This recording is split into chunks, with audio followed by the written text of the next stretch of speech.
नमस्कार विद्यार्थी मित्रांनो, आजच्या या व्हिडिओमध्ये आपण lesson number 1.2 on saying please by A.G. Gardiner हा lesson line by line study करणार आहोत। चला तर सुरू करूया आजचा हा व्हिडिओ। ऑन सेइंग प्लीज, कृपया म्हणण्यावर अशा प्रकारचं शीर्षक या लेसनचं आहे। The young liftman in a city office, एका शहरातील कार्यालयामधील तरुण असा लिफ्टमॅन हू ज्याने थ्रीव ए पॅसेंजर, एका प्रवाशाला फेकून दिले आउट बाहेर ऑफ हिज लिफ्ट, त्याच्या त्या लिफ्ट मधून द अदर मॉर्निंग, एके दिवशी सकाळी, and was fine for the offence, आणि या गुन्ह्यासाठी त्या लिफ्टमॅनला दंड देखील ठोठावण्यात आला। Was undoubtedly in the wrong, जो निसंशयपणे चुकत होता। It was a question of please, आणि त्यांच्यामधील वादाचा मुद्दा काय होता तर प्लीज, कृपया म्हणण्याबद्दल। द कंप्लायनंट एंटरिंग द लिफ्ट, तक्रारदार जेव्हा लिफ्ट मध्ये प्रवेश करतो तेव्हा तो सेड म्हणाला टॉप। द लिफ्टमॅन डिमांडेड, तेव्हा लिफ्टमॅनची अपेक्षा होती की त्याने टॉप प्लीज असे म्हणावे। And this concession being refused, he not only decline to comply with the instruction but hurled the passenger out of the lift, त्यामुळे लिफ्टमॅनने त्याच्या सूचनेचे पालन करण्यास नकार तर दिलाच, पण त्याला लिफ्टच्या बाहेर देखील ढकलून दिले। दिस ऑफकोर्स, हे अर्थातच was carrying a comment on manner too far, येथे लेखक सांगतोय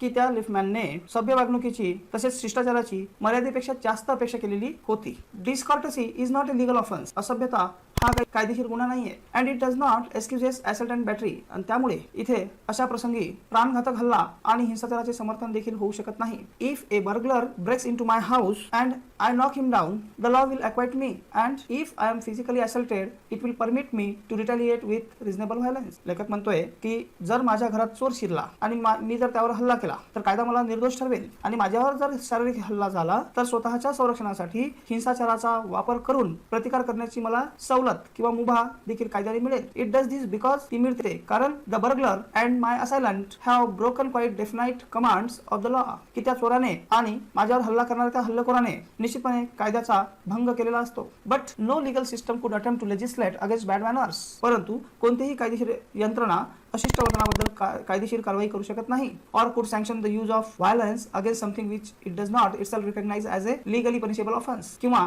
अशा गोष्टीच्या विरुद्ध हिंसेचा वापर करण्यास मान्यता देखील देऊ शकत नाही, कारण हा कायदेशीर दृष्ट्या दंडनीय अपराध आहे अशी ती यंत्रणा देखील मानत नाही। And our sympathy with the liftman, we must admit that the law will reasonable, आणि या लिफ्टमॅन बद्दल जी आपली सहानुभूती आहे ते असून देखील आपण हे मान्य केले पाहिजे की कायदा योग्य आहे। It would never do if we were at liberty to box people's ears because we did not like their behaviour or the tone of their voices or the scowl on their faces. अशा वेळेला लेखक म्हणतोय की लोकांचे वर्तन आपल्याला आवडले नाही, किंवा त्यांचा आवाज मोठ्याने वाढला, किंवा त्यांच्या चेहऱ्यावरची नाराजी आपल्याला आवडली नाही, म्हणून त्यांना मारहाण करण्याचे स्वातंत्र्य आपल्याला मिळून चालणार नाही। कारण असं जर घडलं तर our fist would never be idle and the gutters of the city would run with the blood all day, आणि जर असं जर झालं तर आपले हात इतरांवर कधीच उठायचे थांबणार नाहीत, आपले हात सतत उचलले जातील आणि त्यामुळे शहरातल्या गटरांमध्ये दिवसभर रक्तांचे पाठ वाहू लागतील। I may be as uncivil as I may please and the law will protect me against violent retaliation, मी मला वाटेल तसा असभ्यपणे वागेल आणि हिंसक मार्गाने बदला घेण्यापासून कायदा माझे संरक्षण करील। I may be haughty or boorish and there is no penalty to pay except the penalty of being written down and ill mannered fellow, मी कितीही गर्विष्ठपणाने किंवा उद्धटपणाने घमेंड दाखवत वागलो तरीही असभ्य वर्तन करणारा उद्धट माणूस म्हणून माझ्यावर एवढा डाग लागण्याव्यतिरिक्त अधिक मला दंड देखील सोसावा लागणार नाही। The law does not compel to me to say please or to attune my voice to other people's sensibilities any more than it says that I shall not wax my mustache or dye my hair or wear ringlets down my neck back, मी माझ्या मिशा काढून टाकाव्यात की नाही, माझे केस रंगवावेत किंवा नाही, किंवा पाठीवर केस वाढवावेत की नाही, हे जसे कायदा मला सांगत नाही तसेच मला विनंती करायला म्हणजेच कृपया म्हणायला किंवा लोकांच्या भावना समजून घेण्याची जबरदस्ती हा कायदा करीत नाही असं लेखक आपल्याला सांगतो। त्यामुळे it does not recognise the laceration of our feelings as a case of compensation, त्यामुळे कायद्याच्या दृष्टीने आपल्या भावना दुखावल्या जाणे हा नुकसान भरपाईचा खटला होऊ शकत नाही असे लेखक आपल्याला सांगतो। There is no allowance for moral and intellectual damages in these matters, त्यामुळे अशा या खटल्यांमध्ये जी काही आपली नैतिक किंवा बौद्धिक हानी झालेली असते त्याची भरपाई मिळत नाही। This does not mean that the damages are negligible, याचा अर्थ असा होत नाही की हे नुकसान दुर्लक्षित करण्याजोगत किरकोळ असते। It is probable that the lieutenant was much more acutely hurt by what he regarded as a slur upon his social standing than he would have been if he had a kick on the shins for which I could have got a legal redress. Liftman दुखावला गेला असण्याची शक्यता मात्र इथे नाकारता येत नाही, कारण त्याच्या दृष्टीने ती अशिष्ट वर्तणूक म्हणजे त्याच्या सामाजिक स्तराची केलेली अवहेलनाच होती। जणू काही त्याला कोणी लात मारली असती तर कदाचित त्याला तितके दुःख झाले नसते आणि कायदेशीर कारवाई कारवाईने त्याचे निवारणही झाले असते. The pain of a kick on the shin soon passes away, but the pain of a wound to our self respect or our vanity may poison a whole day.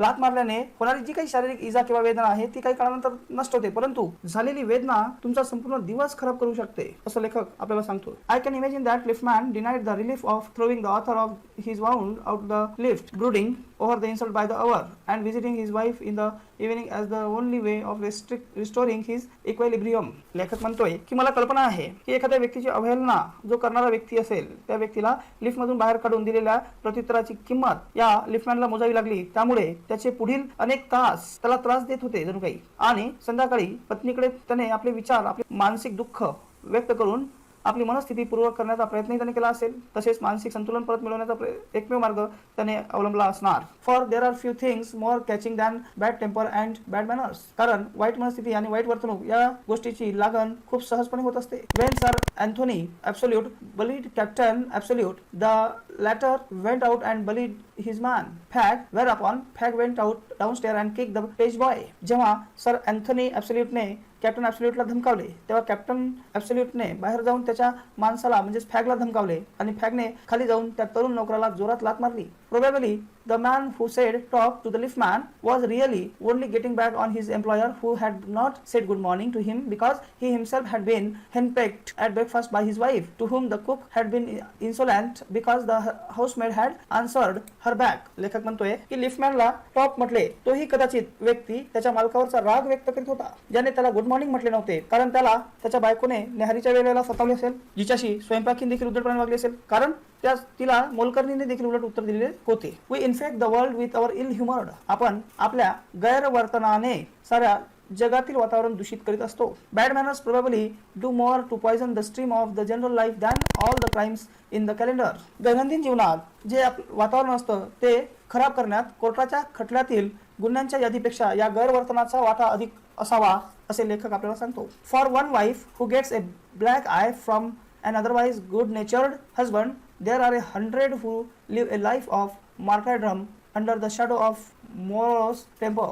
लेखक म्हणतोय की सुसंस्कृत असणाऱ्या नवऱ्याकडून देखील होणारी शारीरिक हिंसा जेव्हा एखादी स्त्री सहन करत असते तेव्हा इतर शेकडो स्त्रिया संतापी स्वभावाच्या छायेखाली रोजचं मरणोप्राय जीवन जगत असतात. But all the same the law can not became the guardian of our private manners. परंतु तरी देखील कायदा आपल्या खाजगी आयुष्यातील शिष्टाचाराचा, सभ्यतेचा संरक्षण होऊ शकत नाही. No decalogue could cover the vast area of offences and no court could administer a law which govern our social civilities, our speech, the tilt of our eyebrows and all our moods and manners. तरी देखील कायदा आपल्या खाजगी आयुष्यातील शिष्टाचाराचा, सभ्यतेचा संरक्षक होऊ शकत नाही. कोणत्याही धर्मग्रंथात, इथे डिक्लॉगचा अर्थ काय, द 10 कमांडमेंट्स, अशा अनेक अपराधांचा अंतर्भाव होऊ शकत नाही आणि कोणतेही न्यायालय आपली सामाजिक संस्कृती, आपली भाषा, आपले दुर्वर्तन आणि आपली मानसिक स्थिती व शिष्टाचार यावर नियंत्रण ठेवील असा कायदा अंमलात आणू शकत नाही. But though we are bound to endorse the verdict against the liftman, most people will have a certain sympathy with him. तरी लिफ्टमॅन विरुद्ध दिलेल्या निर्णयाचे समर्थन करण्यास आपण बांधील असलो तरी बऱ्याच लोकांना त्याच्याबद्दल मनात थोडीशी सहानुभूती वाटत असेल, असं लेखक आपल्याला सांगतो. While it is true that there is no law that compels us to say please, there is a social practice much older and much more sacred than any law which enjoins us to be civil. आपल्याला विनंती करायला भाग पडणारा कोणताही कायदा अस्तित्वात नाही हे खरे असले तरी आपल्याला सभ्यता पाळण्याची शिकवण देणारा तसेच कोणत्याही कायद्याहून अधिक जुना, अधिक पवित्र असा सामाजिक कायदा अस्तित्वात आहे आणि त्या सभ्यतेची पहिली आवश्यक कृती म्हणजेच मिळालेल्या सेवेची पोच देणे होय किंवा पावती देणे होय. And the first requirement of civility is that we should acknowledge a service. आणि त्या सभ्यतेची पहिली आवश्यक कृती म्हणजे मिळालेल्या सेवेची पावती देणे. Please and thank you are the small change with which we pay our ways as social beings. कृपया आणि धन्यवाद यांच्याद्वारे आपण समाजाचे देणे चुकते करीत असतो, असे लेखक आपल्याला सांगतो. They are the little courtesies by which we keep the machine of life oiled and running sweetly. लेखक म्हणतो की ज्या प्लीज आणि थँक्यू यासारख्या सभ्यता रूपी ऑइलच्या माध्यमातून आपण जीवन रूपी रथ सुरळीतपणे चालवित असतो. They put our intercourse upon the basis of a friend cooperation and easy give and take instead of on the basis of superiors dictating to inferiors. वरिष्ठ अधिकाऱ्याने आपल्या हाताखालील कनिष्ठ अधिकाऱ्याला हुकूम दिल्याप्रमाणे संवाद न साधता सहकार्याच्या आधारावर सुलभ व्यवहारातून संवाद घडतो, असे लेखकाला वाटतं. It is a very vulgar mind that would wish to command where he can, having the service of asking and have it with willingness and good feeling instead of resentment. लेखक म्हणतोय की एखाद्या सेवेची मागणी केली असता ती रागाने नाही तर स्वखुशीने आणि चांगल्या भावनेने पूर्ण होऊ शकत असेल तर केवळ एखादी विकृत मनोवृत्ती असलेली व्यक्ती जबरदस्तीने ती मिळवण्याचा प्रयत्न करेल. I should like to feature in this connection my friend the polite conductor. या संदर्भात माझ्या एका सौजन्यशील अशा कंडक्टर मित्राविषयी मला सांगायला आवडेल असं लेखक म्हणतोय. By this discriminating title I do not intend to suggest a review to conductors generally. अशा या शीर्षकामधून इतर कंडक्टर विषयी कोणतेही मत व्यक्त करण्याचा माझा हेतू नाही असे लेखक सांगतोय. On the contrary I am dispose to think that there are few classes of men who come through the ordeal of a very trying calling better than bus conductor. इथे लेखक म्हणतोय की या उलट असे काही लोकांचे गट आहेत जे त्यांच्या कष्टातून त्यांच्या परिश्रमातून तसेच अनुभवातून बस कंडक्टर पेक्षा अधिक चांगल्या प्रकारे या परिस्थितीतून पुढे आलेले असतात. मी हे खात्रीने सांगू शकतो असं लेखक आपल्याला सांगतोय. Here and there you will meet an unpleasant specimen who regards the passengers as his natural enemies, as creatures whose chief purpose on the bus is to cheat him and who can only be kept reasonably honest by a loud voice and an aggressive manner. पुन्हा लेखक सांगतोय की प्रवाशांना आपला जन्मजात शत्रू समजणारे असे हे कंडक्टर लोक अनेक वेळेला वैतागलेले नमुने आपल्याला वेळोवेळी भेटतात, ज्यांच्या मते फसवणे हाच बसमध्ये चढणाऱ्या प्रवाशांचा मुख्य हेतू असतो आणि ज्यांना फक्त मोठ्या आवाजात दमदाटी करूनच प्रामाणिकपणाने वागण्यास भाग पाडले जाऊ शकते. But this type is rare than it use to be. परंतु अशा या प्रकारचे जे लोक होते हे पूर्वी होते, आता मात्र हा प्रकार पूर्वीच्या पेक्षाही अत्यंत दुर्मिळ बनत चाललेला आहे. I fancy the public owns much to the underground railway company which also runs the buses for insisting on a certain standard of civility in its servants and taking care that standard is observed. आणि लेखक आपल्याला सांगतोय की buses चालवणारी जे underground railway company आहे त्यांच्याकडून त्यांच्या कर्मचारी वर्गाकडून विशिष्ट दर्जाची सभ्य आणि सौजन्यशीलतेची सभ्यतेची वर्तणूक मिळावी असा सर्वसामान्य जनता आग्रह धरीत आहे आणि तो दर्जा राखला जाईल याची काळजी देखील घेतली जात आहे. In doing this it only makes things pleasant for the travelling public but performs an important social service. असे जर घडले तर लेखक म्हणतोय की ह्या बसच्या माध्यमातून होणारा प्रवास हा सुखद तर होईलच, पण त्याचबरोबर एक मौल्यवान अशी सामाजिक सेवा देखील घडेल. It is not, therefore, with any feeling of unfriendliness to conductors as a class that I pay a tribute to a particular member of that class. इथे लेखक म्हणतो की म्हणूनच इतर सर्व कंडक्टर वर्गाविषयी कोणतीही अपकारक भावना न बाळगता तो त्या वर्गाच्या विशिष्ट सदस्याला सलाम किंवा सॅल्यूट करू इच्छितो किंवा त्याला काय म्हणतो आपण आदर व्यक्त करू इच्छितो. I first became conscious of his existence one day when I jumped on to a bus and found that I had left home without any money in my pocket. एके दिवशी जेव्हा लेखक बसमध्ये उडी मारत चढला त्यानंतर चढल्यावर खिशात पैसे नसताना आपण घराबाहेर पडलो आहोत हे त्याच्या लक्षात आले आणि लेखकाला त्या व्यक्तीच्या अस्तित्वाची सर्वप्रथम जाणीव झाली. Everyone has had the experience and knows the feeling, the mixed feeling which he discovery arouses. लेखक म्हणतोय की जेव्हा त्याला कळलं की त्याच्याकडे पैसे नाहीयेत असं कळल्यानंतर त्याला काय वाटतं, कोणत्या संमिश्र भावना मनात येतात याचा प्रत्येकाला अनुभव आलेला असणार. You are annoyed because you like a fool at the best and like a knave at the worst. एक म्हणजे तुम्ही एकतर मूर्ख आहात किंवा त्याही पेक्षा वाईट म्हणजे तुम्ही लबाड आहात असं लेखकाला वाटू लागतं किंवा असा समज समोरील व्यक्तीचा होऊ शकतो. या विचाराने लेखकाला थोडा त्रास होऊ लागतो, वैतागतो, annoyed. आणि अशा वेळी you would not be at all surprised if the conductor eyed you coldly as much as to say yes I know that old trick. तेव्हा कंडक्टर म्हणेल की हो मला ही तुमची जुनी ती पक्की माहिती आहे, तेव्हा तुम्ही आता खाली उतरा असे तुमच्याकडे शांतपणे पाहत जर कंडक्टर म्हणाला तर तुम्हाला त्याचं आश्चर्य वाटत नाही. Now then off you get उतरा असं तो म्हणतो. And even if the conductor is a good fellow and let you down easily you are face with the necessity of going back and the inconvenience perhaps of missing your train or your engagement. आणि इथे लेखक सांगतो की जर समजा तो conductor चांगल्या विचाराचा व्यक्ती असला, सभ्य व्यक्ती असला आणि त्याने जर तुम्हाला सहजपणे गाडीतून उतरू दिले तरी देखील तुम्हाला तिथून परत जावं लागतं. तसेच तुमची गैरसोय सुद्धा आणि कदाचित या गैरसोयीमुळेच तुमची ट्रेन निघून जाऊ शकते किंवा एखाद्या ठिकाणी ठरलेली जी एंगेजमेंट असेल, भेट असेल कुणाशी, ती सुद्धा चुकून जाऊ शकते. Having searched my pockets in vain for stray coppers and having found I was utterly penniless, I told the conductor with as honest a face as I could assume that I couldn't pay the fare and must go back. यावर लेखक आपल्या खिशामध्ये पुन्हा शोधून पाहतो की कुठे काही भरकटलेली किंवा शिल्लक कुणीकडे काही आहेत का, नाणी वगैरे पैसे आहेत का कुठे गाड्या कोपऱ्यात बसण्याचा प्रयत्न करतो. आणि आपण पूर्णपणे आपले खिशे खाली आहेत, म्हणजे त्यात पैसे नाही आहेत असं जेव्हा लेखकाला लक्षात येतं, त्यानंतर त्याने कंडक्टरला शक्य तितक्या प्रामाणिक चेहरा करून म्हटले की मी भाडे देऊ शकत नाही. तेव्हा तो म्हणतो आणि मी पैशासाठी मला परत जावे लागेल. तेव्हा कंडक्टर म्हणतो बघा, oh you needn't get off, that's all right said he. तो म्हणाला अरे काही हरकत नाही, उतरून जाण्याची काही गरज नाही, राहू द्या असं तो म्हणाला. ऑल राईट ठीक आहे सेड आय. त्यावर लेखक म्हणाला ठीक आहे, but I haven't a copper on me, oh I shall book you through. तेव्हा लेखक म्हणतो की परंतु माझ्याकडे तर एकही पैसा नाही. त्यावेळेला पुन्हा तो कंडक्टर म्हणतो की ठीक आहे मी तुमची तिकीट काढतो असं त्याने सहजपणे प्रत्युत्तर दिलं. Where do you want to go, तुम्हाला कुठे जायचे आहे असं पुन्हा कंडक्टर लेखकाला विचारतो. आणि and he handled his bundle of tickets with the air of a man who was prepared to give me a ticket for anywhere from the bank to हाँगकाँग. आणि त्या कंडक्टरने आपल्याकडील तिकिटांचे बंडल एवढ्या सफाईदारपणे एवढ्या फास्ट ते हाताळलं की जणू काही तो मला बँकेपासून तर हाँगकाँग पर्यंत कुठे त्याला जायचं असेल तरी तो कंडक्टर तिकीट द्यायला तयार होता असं लेखक आपल्याला सांगतोय. I said it was very kind of him. लेखक म्हणतोय की मी त्याच्या दयाळूपणाबद्दल आभार मानत and told him where I wanted to go. आणि लेखकाने त्याला कुठे जायचे आहे ते त्या कंडक्टरला सांगितले. And as he gave me the ticket I said but where shall I send the fair. त्यानंतर जसे तिकीट त्याने घेतले तेव्हा त्याने कंडक्टरला विचारले की मी या तिकीटचे जे प्रवास भाडे आहे हे मी कुठे पाठवू. त्यावर कंडक्टर म्हणतो oh you shall see me someday all right he said cheerfully. मोठ्या आनंदाने तो म्हणाला अरे काही हरकत नाही, कधीतरी आपण पुन्हा असं गाडीमध्ये भेटू तेव्हा देऊन टाकशील अशा प्रकारे तो म्हणतो. ही टर्न टू गो आणि लगेच तो जाण्यासाठी मागे वळला. अँड देन आणि नंतर लकीली सुदैवाने नशिबाने माय फिंगर्स लेखकाने हात बोट still wandering in the corner of my pocket lighten on shilling and the account was squared. आणि लेखकाने अजूनही आपले खिशे साचपडायला सुरुवात केली आणि त्याच्या बोटांना खिशाच्या एका कोपऱ्यामध्ये एक शिलिंग म्हणजे नाणं सापडलं. आणि त्याने तिकीटचे भाडे दिले. अकाउंटला हिशोब चुकता करणे एक प्रकारे squared. But that fact did not lesson the glow of pleasure which so good नेचर्ड and action had given me.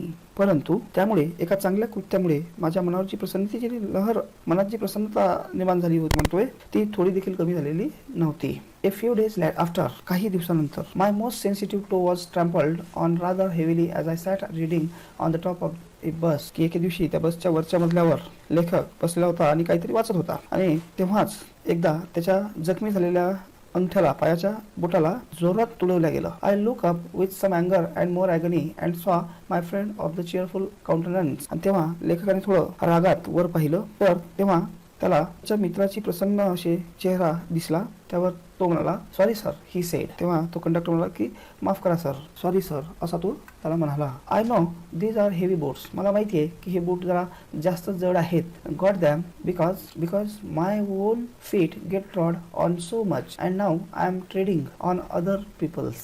आणि तो कंडक्टर म्हणतोय त्याचे स्वतःचे पाय देखील अनेकदा तुळवले जातात, परंतु आता तो इतर लोकांच्या पायावर पाय देत आहे असं तो लेखकाला सांगतो. Hope I didn't hurt you sir, he had hurt me but he was so nice about it that I assured him he hadn't. त्यावर तो कंडक्टर म्हणतो की मला आशा आहे की तुम्हाला फार इजा झाली नसेल. लेखक म्हणतो त्यावर की त्याला तर वेदना झालेल्याच होत्या, त्रास झालेलाच होता, पण तो इतक्या आपुलकीने तो कंडक्टर लेखकासोबत बोलला की त्यावर लेखकाने सहजच काही झाले नाही असे त्याला ठामपणे सांगितले. After they began to observe him whenever I boarded his bus and found a curious pleasure in the constant good nature of his bearing.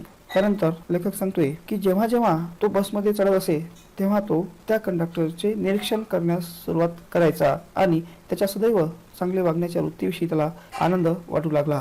He seemed to have an inexhaustible fund of patience and a gift for making his passengers comfortable. आणि पुढे लेखक सांगतोय की त्या कंडक्टरकडे संयमाचा अमर्याद असा साठा आणि प्रवाशांना कम्फर्टेबल असा आरामदायी असा प्रवास घडविण्याची जणू काही उपजत देणगीच असावी असं त्याला वाटतं. I notice that if it was raining he would run up to the stair to give someone the tip that there was room inside. आणि लेखक पुन्हा म्हणतोय की एखाद्या वेळेला जर समजा पाऊस येत असेल तर तो कंडक्टर त्या प्रवाशांना सांगायला जातो की आतमध्ये एक रिकामी जागा आहे असं सांगायला तो पायऱ्या चढून वर जातो असं देखील लेखकाच्या लक्षात येतं. With old people he was as considerate as a son and with children as solicitous as a father. वयोवृद्ध लोकांसाठी तो जणू काही मुलाप्रमाणेच होता आणि लहान मुलांसाठी तो जणू काही वडिलांप्रमाणेच तिथे वागायचा. He had evidently a peculiarly warm place in his heart for young people and always indulged in some merry jest with them. तरुण लोकांसाठी हा कंडक्टर जणू काही अत्यंत जिव्हाळ्याने वागायचा आणि त्यांच्याबरोबर नेहमी तो थट्टा मस्करी करीत असे. If he had a blind man on board it was not enough to set him down safely on the pavement. आणि जर कोणी अंध व्यक्ती असेल तर त्याला त्याच्या त्या फुटपाथवर चालण्यासाठी सुरक्षितपणे खाली उतरून द्यायचा. तसेच तो स्वतः त्याला रस्त्याच्या पलीकडे किंवा एखाद्या कोपऱ्यापर्यंत योग्य त्या मार्गावर सुखरूपपणे सोडेपर्यंत म्हणजे सोडायचा. He would call to Bill in front to wait while he took him across the road or around the corner or otherwise safely on his way. तर हा कंडक्टर एखादा व्यक्ती जर अंध असेल तर तो त्याला स्वतः रस्त्याच्या पलीकडे किंवा कोपऱ्यापर्यंत योग्य त्या मार्गावर सुखरूपपणे सोडेपर्यंत समोरच्या बिलला तो नसे किंवा गाडी पुढे चालण्यासाठी तो बेल वाजवत नसे. In short I found that he irradiated such an atmosphere of good temper and kindliness that a journey with him was a lesson in natural courtesy and good manners. यावर लेखक म्हणतोय की थोडक्यात म्हणजे तो त्या वातावरणात सुस्वभावाचे आणि जिव्हाळ्याचे असे वातावरण निर्माण करीत असे की त्याच्याबरोबरचा प्रवास हा स्वाभाविक एक चांगला सद्वर्तनाचा धडा होता असं लेखकाला जाणविले किंवा वाटले. What struck me particularly was the ease with which he got through his work. आता लेखक म्हणतोय की तो ज्या सहजतेने आपलं काम करत असे ते लेखकाला फारच आवडले होते किंवा त्याचं लक्ष केंद्रित करायचे. If bad manners are infectious so also are good manners. ज्याप्रमाणे लेखक म्हणतोय की अशिष्ट वर्तन असभ्य वर्तन जसे संसर्गजन्य असते तसे इनसिव्हिलिटी most of us are apt to become uncivil, but it is an unusually uncouth person who can be disagreeable with sunny people. तेव्हा लेखक सांगतोय की असभ्यता आपल्याला अनुभव आला की आपल्याला बहुतेक लोक स्वतःही असभ्यपणे वागू लागतात. मात्र अशा प्रसन्न लोकांच्या सहवासाचा जेव्हा स्वतःवर परिणाम न होऊ देणारी एखादी संस्कारहीन व्यक्ती अपवादानेच आढळते असं देखील लेखक आपल्याला सांगतो. It is with manners as with the weather. शिष्टाचाराचे देखील हवामानासारखेच असते असं लेखक आपल्याला सांगतो. Nothing clears off my spirit day said Keats. लेखक प्रसिद्ध कवी जॉन किट्सचं उदाहरण देतोय. तो म्हणतो एखादा छान दिवस देखील माझ्या मनोवृत्तींना उल्हासित करतो, आनंदी करतो. And a cheerful person descends on even the glummest of us with something of the benediction of a fine day. आणि लेखक म्हणतोय की त्याचप्रमाणे एखादा आनंदी व्यक्ती देखील एखाद्या उदास व्यक्तीच्या मनात चांगल्या दिवसासारखी प्रसन्नता निर्माण करू शकतो. And so, आणि म्हणून it was always fine weather on the polite conductor's bus and his own civility, his conciliatory address and good humored bearing infected his passengers. आणि म्हणूनच त्या सुसंस्कृत कंडक्टरच्या बसमध्ये नेहमीच लेखकाला प्रसन्न असं वातावरण आढळतं आणि त्याची सभ्यता त्याचं सद्वर्तन हे त्या प्रवाशांमध्ये देखील नेहमी पसरत असे असं लेखकाला वाटतं. In lightening their spirits he lightens his own task. लेखक त्यांची मने हलकी करताना तो आपलं स्वतःचं काम देखील हलकं करत असे. His gaiety was not a wasteful hope that only means that he was carried his sunshine on to another road. आणि त्याची प्रसन्नता उत्साह हा देखील व्यर्थ नव्हता तर ती एक मोलाची जणू काही गुंतवणूकच होती असं लेखकाला वाटतं. His gaiety was not a wasteful hope that only means that he has carried his sunshine on to another road. आजकाल लेखक म्हणतोय की भेट त्या बस मार्गावर होत नाही परंतु हा कंडक्टर आपल्या प्रसन्नतेचा प्रकाश जणू काही दुसऱ्या मार्गावर ज्या मार्गावर तो प्रवास करीत असेल किंवा तो आपलं काम करीत असेल बस मधून तिथे नक्कीच तो पसरत असेल असं लेखकाला वाटतं. It cannot be too widely diffuse in a rather drab world. या निरस कंटाळवाण्या जगात नक्कीच सर्वात दूरपणे तो सभ्यतेचा प्रकाश पसरवणे इतके सोपे नाही असं लेखकाला वाटतं. And I make no a panegyric on an unknown bus conductor. त्यामुळे त्या अज्ञात बस कंडक्टरवर स्तुतीपर भाषण लिहिल्याबद्दल मी कदापिही दिलगिरी व्यक्त करणार नाही असं लेखक आपल्याला सांगतोय. इफ वर्ड्सवर्थ जगविख्यात कवी इंग्लिश रायटर इंग्लिश कवी. If Wordsworth could gather lesson of wisdom from the poor leech gatherer on the lonely moor, I see no reason why laser people should not take lessons in conduct from one who shows how a very modest calling may be defined good temper and kindly feeling. शहाणपणाचे धडे घेऊ शकला तर मग सुस्वभावाने व दयाळू भावनेने केलेली सर्वसामान्य सेवा देखील किती सन्माननीय असू शकते हे दाखवून देणाऱ्या काही लोकांनी तरी आचरणाचे धडे घेण्यास आपल्याला काही हरकत वाटत नाही असे लेखक इथे सांगतोय. It is matter of general agreement that the war has had a chilling effect upon those little everyday civilities of behaviour that sweeten the general air. लेखक म्हणतोय की आपल्या दैनंदिन जीवनातल्या वातावरण आनंदी करणाऱ्या या छोट्या छोट्या संस्कृतीवर शिष्टाचारांवर युद्धांमुळे त्यामुळे भयंकर असे दुष्परिणाम झालेले आहेत ही गोष्ट मात्र सर्वांना मान्य आहे. We must get those civilities back if we are to make a life kindly and tolerable for each other. पण आपल्याला तर परस्परांचे जीवन आनंदी आणि सुसह्य सुखी बनवायचे असेल तर शिष्टाचार आपण परत मिळविलेच पाहिजेत असं लेखक आपल्याला सांगतोय. We cannot get them back by invoking the law. आणि हे शिष्टाचार आपण कायद्याच्या धाक दाखवून परत आणू शकत नाही किंवा मिळवू शकत नाही. The policeman is a necessary symbol and the law is necessary institution for a society that is still somewhat the angels. आणि इथे लेखक म्हणतोय की अजूनही सुसंस्कृत नसलेल्या आपल्या या समाजासाठी पोलीस हा एक महत्वाचा घटक आहे आणि कायदा ही एक आवश्यक संस्था आहे. But the law can only protect us against material attack. परंतु कायदा हा केवळ फक्त शारीरिक हल्ल्यांपासून आपले संरक्षण करू शकतो. Not will the liftman's way of meeting moral affront by physical violence help us to restore the civilities. त्याचप्रमाणे लिफ्टमॅनने नैतिक अपमानाला उत्तर देण्यासाठी जी अवलंबलेली शारीरिक हिंसाचाराची पद्धत होती ती आपल्याला शिष्टाचार पुनर्स्थापित करण्यासाठी मदत करणार नाही. I suggest him that he would have had a more subtle and effective revenge if he had treated the gentleman who would not say please with elaborate politeness. लेखक म्हणतोय की तो त्याला सुचवितो त्या कंडक्टरला की त्याला आणखी सूक्ष्म आणि प्रभावी बदला घेता आला असता जर त्याने त्या सभ्य व्यक्तीसोबत ज्याने त्याला प्लीज म्हटले नाही त्यासोबत जर अधिक नम्रतेने वागला असता तर त्याला अधिक चांगल्या प्रकारे हा अशा प्रकारचा रिव्हेंज अधिक परिणामकारकरित्या घेता आला असता. He would have had the victory not only over the boor but over himself. इथे लेखक म्हणतोय की त्याने केवळ बढाई मारण्यावरच नव्हे तर स्वतःवर देखील विजय मिळविला असता. And that is the victory that counts. आणि हाच तो विजय आहे आणि हाच त्याचा तो विजय आहे. The polite man may loss the material advantage but he always has the spiritual victory. लेखक म्हणतोय की नम्र व्यक्तीचा बरेच वेळा भौतिक लॉस होऊ शकतो, नुकसान होऊ शकतं, परंतु तो नेहमीच आध्यात्मिक दृष्ट्या त्याचा विजय असतो. I comment to the liftman a story of Chesterfield. येथे लेखक लिफ्टमॅनला जणू काही चेस्टरफील्डच्या स्टोरीचे उदाहरण देतो. In his time the London streets were without the pavement of today. की त्या वेळेला आता सध्या जसे रस्त्याला फुटपाथ आहेत किंवा लोकांना पायी चालण्यासाठी रस्त्याच्या कडेला आणखीन एक थोडासा रस्ता तयार केलेला आहे तसे फुटपाथ किंवा पेवमेंट हे पूर्वी नव्हते. And the man who took the wall had the driest footing. आणि त्या रस्त्याच्या कडेला भिंत होती ज्याचा वापर लोक चालण्यासाठी करायचे त्यामुळे लोकांचे पाय त्यावरून चालणाऱ्या लोकांचे पाय काय व्हायचे ड्रायस्ट फुटिंग सुकलेले किंवा कोरडे पडलेले दिसायचे म्हणजेच ते ओले होत नव्हते. I never give the wall to a scoundrel said a man who met Chesterfield one day in the street. एके दिवशी चेस्टरफील्ड रस्त्यावर चालत असताना त्याच्या समोर एक व्यक्ती त्याला रस्त्यावर भेटतो आणि तो व्यक्ती चेस्टरफील्डला म्हणतो की एखाद्या बदमाश किंवा वाईट व्यक्तीला मी हा रस्ता कधीच दिला नसता. इथे स्काउंड्रलचा अर्थ काय बदमाश किंवा वाईट असभ्य. I always do sed Chesterfield. परंतु त्यावर प्रत्युत्तर म्हणून चेस्टरफील्ड म्हणतो की मी नेहमीच